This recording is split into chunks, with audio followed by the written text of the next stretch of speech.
Olá, meu amigo, minha amiga, muito obrigado por vocês estarem aqui no nosso Portal do José.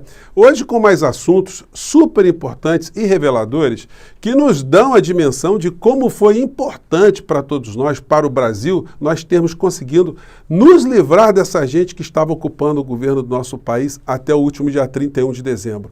Não foi pouca coisa. Nós agora que estamos vendo mais luzes sobre uma série de situações escabrosas, cada vez que a gente tem um novo fato pela frente, mais a gente tem essa certeza de que foi fundamental a gente virar a página do nosso país. E esse terror todo que nós passamos, as vidas que nós perdemos, as ameaças, a nossa intranquilidade, as noites de sono que nós perdemos, tudo isso serviu para que a gente tenha uma real noção também de como é importante nós participarmos dos assuntos da vida política do nosso país. A gente conversar com outras pessoas, se informar corretamente, ter um olhar crítico em relação àquilo que os meios de comunicação dizem e aquilo que eles escondem. Enfim, são situações muito importantes. Essas situações que mexeram tanto com o nosso emocional também nos dizem como é importante a gente ter sobriedade agora para discutir o papel de algumas instituições e o Estado brasileiro. A religião versus política, o Estado e também a religião, as questões envolvendo Forças Armadas e a sociedade civil, Forças Armadas e seu papel constitucional, enfim, muitas coisas estão sendo muito importantes também para a gente discutir. O papel dos grandes veículos de comunicação, o papel do poder judiciário, as redes sociais, tem muita coisa concreta para a gente discutir. Em meio a tudo isso, surge esse genocídio contra os nossos irmãos indígenas e Yanomamis. Pois bem, eu vou conversar com vocês sobre os últimos acontecimentos, as últimas revelações, mas antes de mais nada, quero convidar você que está chegando agora no nosso portal a se inscrever. Você que é muito bem-vindo, conheça também os nossos outros vídeos. Se você gostar, compartilhe, dê o seu joinha, mande seus comentários. É sempre muito importante nós todos fazermos essa abertura aqui, convidando as pessoas novas para chegarem, porque cada vez mais as pessoas vão se envolvendo, cada vez mais as pessoas vão se engajando em portais como o nosso. Então você que é muito bem-vindo, participe dos nossos chats, que todos os dias eu abro aqui entre 5 horas e 5 e meia. Se puder, se inscreva também no nosso clube de membros, que é uma forma adicional de você ficar ainda mais antenado, de você ficar mais engajado com o nosso espaço aqui, tá bom? Então vamos seguir em frente. Gente, teve uma capa do jornal o Globo hoje, que eu achei muito interessante e eu acabei não conversando com vocês mais cedo.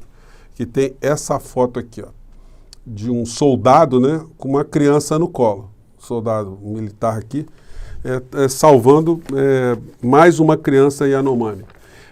Isso mostra a distinção que uma mudança de governo pode ter sobre a vida de pessoas humanas aqui no nosso país.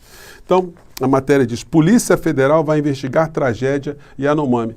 E vai ser muito rápido esse tipo de investigação, porque as provas são tão avassaladoras, os fatos são tão incandescentes e as responsabilidades são tão identificáveis, porque eram servidores que estavam ali no primeiro plano, da FUNAI, do IBAMA, muitos militares também que estavam num cabidão sem fazer absolutamente nada, muito desvio de verba pública, muita ONG ganhando dinheiro sem fazer absolutamente nada. Então, muitos autores do primeiro e segundo escalão, aliás, do terceiro, quarto escalão, serão alcançados. Depois do segundo e até chegarmos na autoria principal, aquele que foi o ideólogo desse massacre por omissão aqui no nosso país, com conhecimento que ele tinha do problema indígena, favorecendo cada vez mais interesses privados, interesses mesquinhos de criminosos, como a gente denunciou aqui mais cedo, pelas assinaturas do então Augusto Heleno, para se destruir o ecossistema, se destruir o meio ambiente onde nós estamos vendo esses nossos irmãos indígenas sofrerem tanto. Então, essa é uma questão que eu não queria deixar de passar despercebido com vocês. Outra questão também, estão nos jornais de hoje também, que foi a prisão dessa criatura aqui, né, daquele vândalo que quebrou o relógio. Ele ficou muito famoso, né? E agora o famoso, ele vai ver o que significou ele ter acreditado no Bolsonaro. E vai ficar, infelizmente, para ele, apodrecendo na cadeia. Vai ficar na prisão preventiva e, sendo uma pessoa que não tem recursos, vai ter que se utilizar da Defensoria Pública, e a Defensoria Pública está soberbada de trabalho e o crime foi muito grave. Enfim, vai ter muito tempo na prisão para pensar naquilo que ele fez, e também vai servir para outras pessoas, né, verem que maldade o ex-presidente da República acarretou tantas pessoas que acreditaram nele. Pois bem, são adultos e não tem por que a gente ter pena também, né? Deveriam saber o que é certo e o que é errado.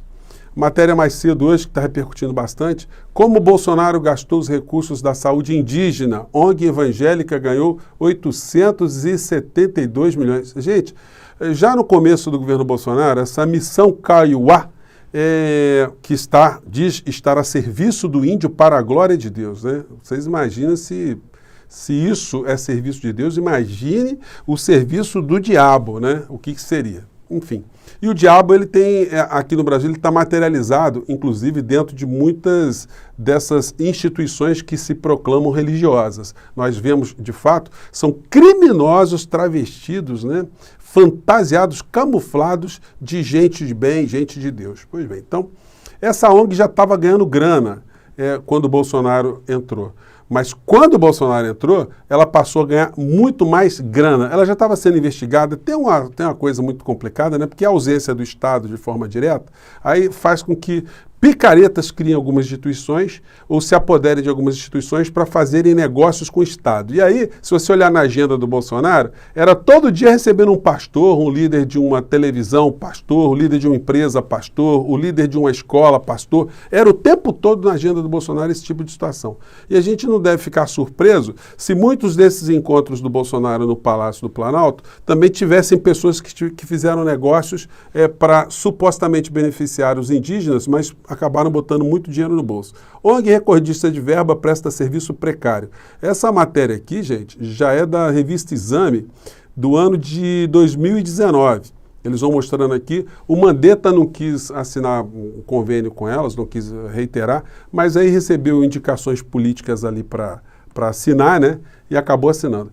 No ano de 2017, o The Intercept já tinha mostrado Kaiowá, a ONG de 2 bilhões que se tornou dona da saúde indígena no Brasil. Com mais de 9 mil funcionários de norte a sul do país, a entidade atua forte nos bastidores para manter o seu domínio intocado.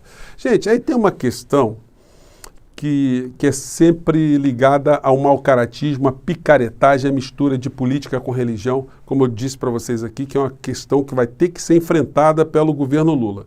Tudo aquilo de ruim, como eu disse para vocês, que aconteceu, tem que servir para motivar a sociedade brasileira a resolver enfrentar uma série de problemas.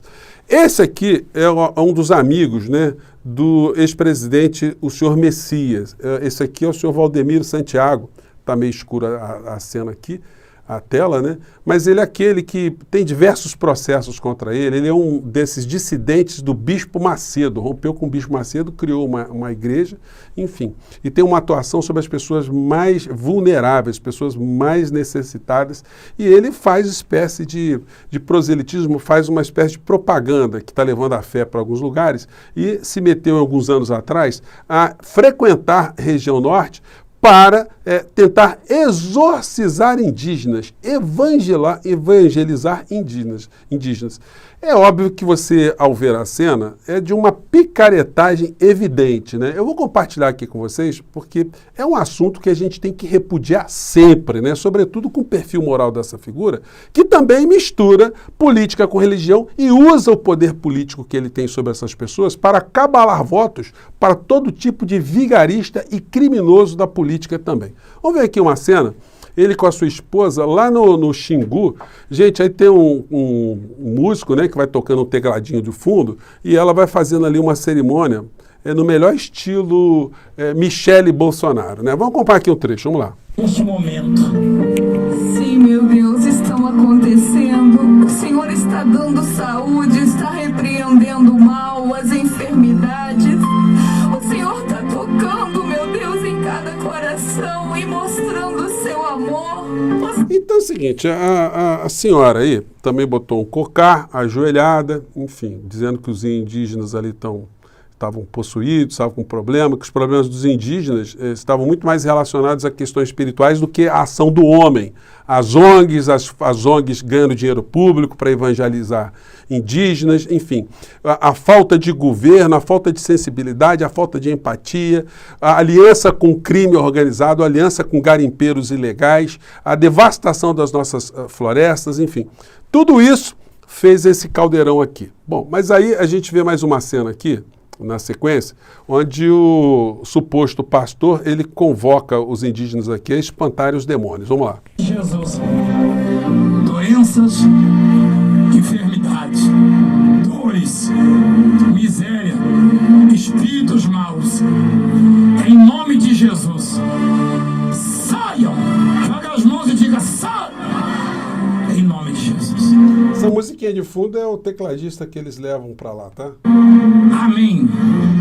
Então, gente, isso é uma coisa que é uma violência cultural, é uma violência a essas nações, é violência ao Estado brasileiro, à República Brasileira, é uma violência à nossa sanidade mental, né?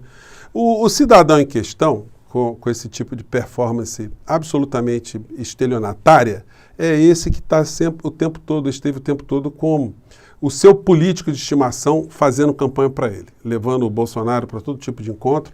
Aqui está o cidadão fazendo aqui uma unção sobre a cabeça do Romeu Zema e de Bolsonaro. Campanha eleitoral descarada nesses encontros aí, você e eu estávamos pagando seguranças do Bolsonaro, aglomerações de Bolsonaro, lanchinho para os seguranças do erário público que estavam ali também, enfim.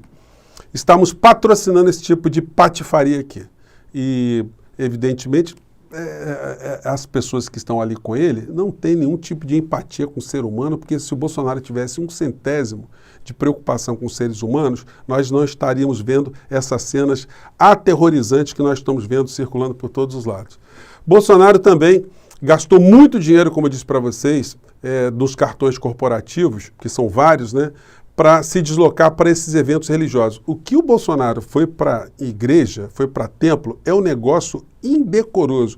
E tem um mistério muito grande, né? Depois que ele foi derrotado, nem ele e nem a sua senhora foram mais vistos em nenhum tipo de igreja, nem nos Estados Unidos, porque lá também há alguns templos, alguns pastores lá, simplesmente desapareceram, né? A palavra Deus desapareceu do vocabulário dessa gente, a devoção, o ajoelhamento para fazer algum tipo de gratidão, sumiu totalmente. O que eles estão com medo agora é da justiça dos homens, porque essa está chegando cada vez mais com as mãos em cima dessas pessoas. Os picaretas da fé, eu não preciso nem mencionar muito aqui quem são, que vocês certamente sabem quem são, diferentemente daqueles que defendem a sua doutrina, a sua fé de uma forma honesta, de uma forma sincera, pois bem, esses criminosos simplesmente desapareceram também. O que não é ruim, porque isso abre espaço para todos nós aqui novamente recolocarmos as pautas racionais do dia a dia para os debates do cotidiano. Hoje eu queria falar com vocês aqui, mas acabou esse tema nos atropelando, né, essa questão, que a gente vai ter que discutir com mais intensidade aqui. Eu queria conversar com vocês sobre a passagem do presidente Lula pela Argentina, as discussões que isso já está gerando, o que é muito positivo, porque é um presidente da República que está fazendo uma coisa muito simples, ele está trabalhando, e na medida que ele está fazendo, está conversando, está reunindo, ele cria situações para a gente discutir racionalmente, a gente discutir coisas concretas, para criticar, para elogiar, para analisar, enfim. É assim que a gente promove, né, uma ida cada vez maior do nosso país para a civilização, que é uma coisa que ficou tão esquecida aqui no nosso país, que agora a sua violação vai acarretar muitas prisões, muitas grades e muitas reflexões. E nós aqui temos que passar essas coisas todas a limpo no nosso país, né? Gente, mande seus comentários para cá. Mais uma vez, muito obrigado. Até o nosso próximo encontro, tá bom? Tchau!